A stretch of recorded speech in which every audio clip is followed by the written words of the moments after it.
MLA, and adding other parameters does not improve on the positive predictive value of IVUS. Left main lesions are a different story. The data on FFR and IVUS in terms of deciding whether or not to treat a left main lesion is equivalent. There is long-term follow-up data showing that whether you use an FFR more than 0.8 or a lumen more than 6 to defer intervention is associated with the same long-term outcome. And in fact, the best data from the LITRO study, in which patients were stratified to revascularization or no revascularization based upon an IVUS MLA of 6 square millimeters, showed identical outcomes out to 2 years, and a small group of patients with an MLA less than 6, all of them in the 5 to 6 square millimeter range, had the worst outcomes. So this substantiates that particular IVUS criteria. It's also important to realize that you have to image from both the LAD and the circumflex to identify the smallest left main MLA. This is a simple example. There is a straight shot between the LAD and the left main, but a tight turn from the circumflex into the left main. And you can see that the MLA from the straight shot is smaller than the MLA from the tight turn because of an oblique angle. The smallest MLA is always the most accurate MLA. You cannot artificially make the MLA small. You can only artificially make it large because of the angle of the transducer. Okay, so that's when we start. What about when we stop? We stop when stent implantation has been optimized without any complications. Quite frankly, it's no different than using angiographic guidance. These are the studies that have looked at the IVUS predictors of stent thrombosis and restenosis. Number 1 is under expansion. Number 2 are edge problems, geographic miss, whatever you want to call it. This represents 100% stent expansion.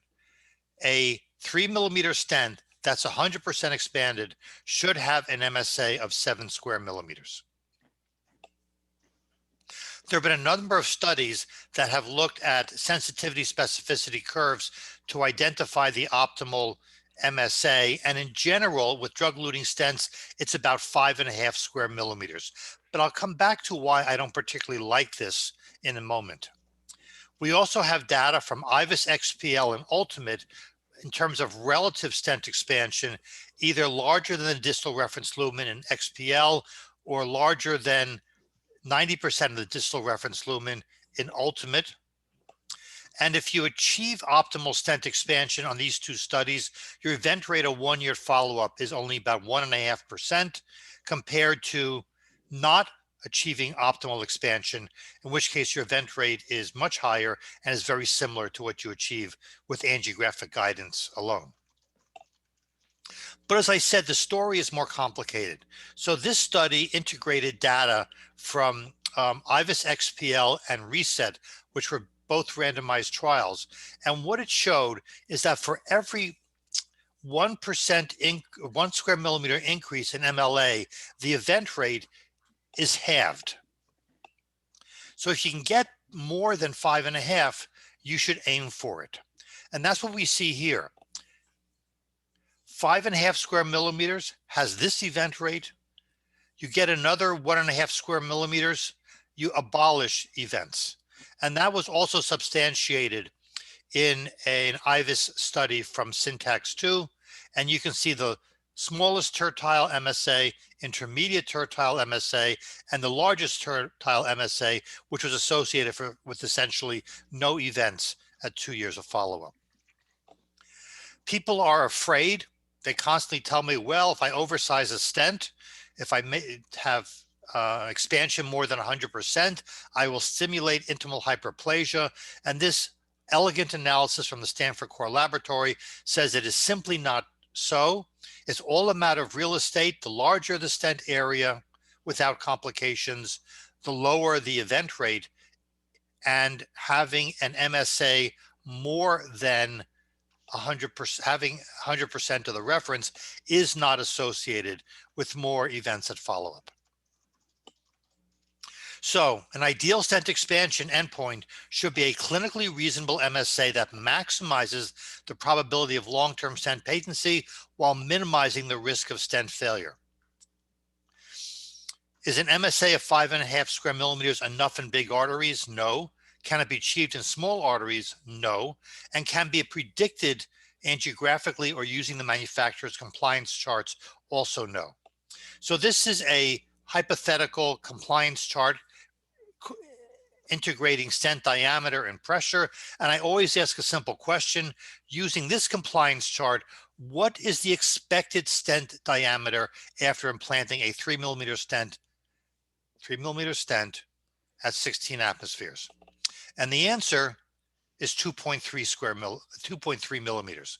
So we've done this experiment many, many times.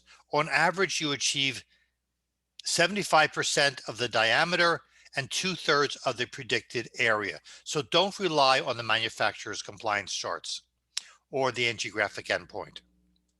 Calcium is the number one plaque composition factor that limits stent expansion. This is a paper that we have in press with Circ Intervention defining a score for IVUS guided stenting, in which you integrate a length of calcium more that is at least 270 degrees, the presence of a calcified nodule, vessel size, and circumferential calcium. At least 2 points predict stent under expansion. And here's a simple example of a focal lesion in the right with a calcified nodule, circumferential calcium, and long calcium. You can see that the score is 3. And even though it looks good angiographically, stent expansion was only 45%. In terms of geographic miss, we aim for a plaque burden at the stent edge of 50% or less. This is from Taxus 4, 5, and 6. And this is second generation DES from Hassan Medical Center. So that's a number that's extremely reliable. Aim for a 50% plaque burden at the stent edge. What about other issues? Well, we looked at edge dissections in ADAPT DES, and by ROC analysis, the effective lumen area at the dissection site predicted TLR with an optimal cutoff of 5 square millimeters. So you want, if there's a dissection, you want to make sure that it's not lumen compromising. We also looked at tissue protrusion in ADAPT DES. It had no impact on early or late outcomes as long as the patients were stable. In Horizons AMI, early tissue protrusion that reduced the lumen area was associated with stent thrombosis. Here's an example of a lesion with attenuated plaque indicating a lot of lipid in necrotic core. After stent implantation, you can see a lot of tissue protrusion. This was an ACS lesion. But at follow-up in Horizons AMI, tissue protrusion was disappeared, presumably because of the natural factors of the body in removing the thrombotic material. If you noticed, I have not mentioned acute malapposition. Acute malapposition is detected by IVUS in 14% and by OCT in 50%. But if you look at all the studies comparing lesions with and without acute malapposition, whether by IVUS or OCT, there is no difference in outcome at follow-up. And in ADAPT DES, the largest areas of acute malapposition were associated with no events at 2 years of follow-up. There is one exception. That's proximal edge malapposition, as you can see here in the longitudinal view and on the cross-sectional view. And the reason is if you come back and you have to rewire this lesion, it's very easy for the guide wire to go here and to go here. And you don't want that because then that just destroys the stent. How do you take care of this? You size the balloon to the intima and you use nominal inflation pressures. And because there's no plaque behind here, it's very, very easy to get rid of this acute malapposition. Left mains, of course, are bigger arteries. In terms of the criteria for expansion, this data from Hassan Medical Center suggests that a MSA in the left main of 8, in the LAD of 6, and if you're using a 2-stent technique in a circumflex of 5, if you get all 3 of these, you have a uncommon likelihood of having either MACE or TLR or restenosis. But data from both Noble and now from Excel, although we haven't published it yet, shows that in the Western patients, that's probably not sufficient. This data from Excel suggests that an MSA in the left main of 9, LAD of 6, and in 2-stent strategy in the circumflex of 5 best separates events from no events at 3 years of follow-up. And of course, you want to identify and take care of complications if they are recognized. So here's an example of intramural and extramural hematomas. This is an extramural hematoma, which, if you will, is a evidence of perforation. And this is an intramural hematoma in the same circumflex. This is an example of stent deformation from the Excel trial. Not a very good immediate result. You can see that the MSA is somewhat small for what we were aiming for in Excel, but after final kissing balloon inflations, we now have overlap of the stent struts in a single cross section, indicating that the stent has accordioned and shortened, and this is stent deformation.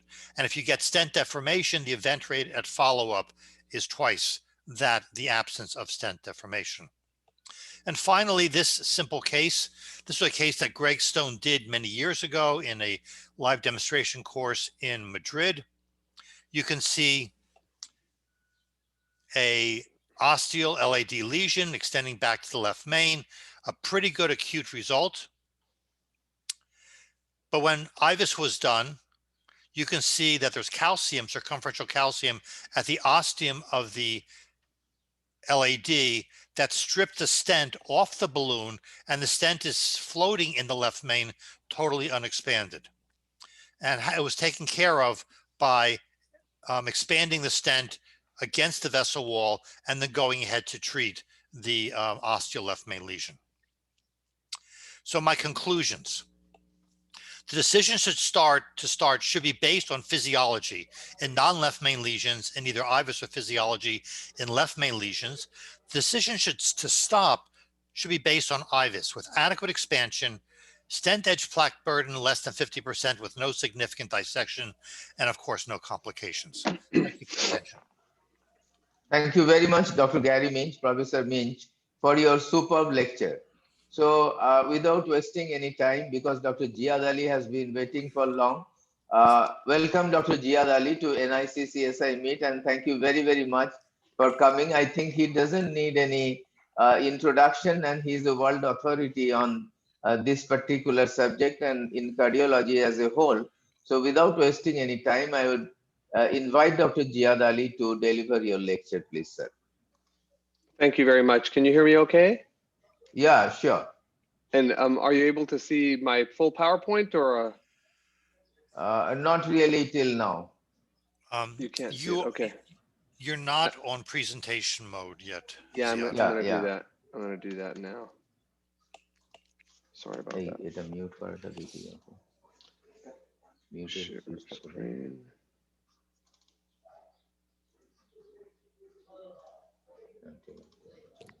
Yeah, now you can see it.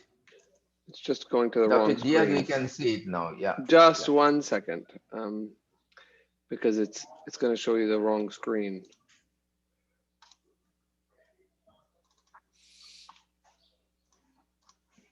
How's that? Yeah, this is fine. Excellent. Yeah. Great. Okay.